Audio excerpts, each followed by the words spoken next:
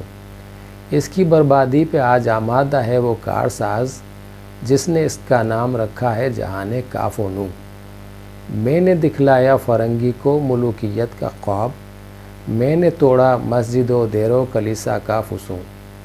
میں نے ناداروں کو سکھلایا سبق تقدیر کا، میں نے منعم کو دیا سرمایہ داری کا جنون۔ کون کر سکتا ہے اس کی آتش سوزاں کو سرد، جس کے ہنگاموں میں ہو ابلیس کا سوز دروں۔ جس کی شاخیں ہو ہماری آبیاری سے بلند، کون کر سکتا ہے اس نخلے کو ان کو سرنگوں۔ لہٰذا محترم ناظرین اور عزیز نوجوانوں، اس نظم کو ذرا غور کیجئے کہ ابلیس اور ابلیسی نظام دنیا میں واقعی اتنا پھیل چکا ہے کہ بظاہر انسانوں کے لیے تو یہ ناممکن ہے کہ اس نظام کو ختم کر سکیں۔ یہ چند انسانوں کے بس کی بات نہیں ہے، اس کے لیے بہت زیادہ لوگ چاہیے، بہت بڑی افرادی قوت چاہیے، بہت مضبوط ایمان چاہیے، اللہ تعالیٰ کی ذات پہ بڑا توکل چاہیے۔ اور ظاہر ہے کہ وہ بھی پیدا ہوتے نظر نہیں آ رہے۔ ہم جن حالات میں گھرے ہوئے ہیں، ایسی بھی کوئی چیز محسوس نہیں ہوتی۔ بہرحال اگلے ہفتے تک کے لیے مجھے اجازت دیجیے۔ اللہ تعالی ہم سب کا حامی و ناصر ہو۔ اسلام زندہ باد، پاکستان پائندہ باد۔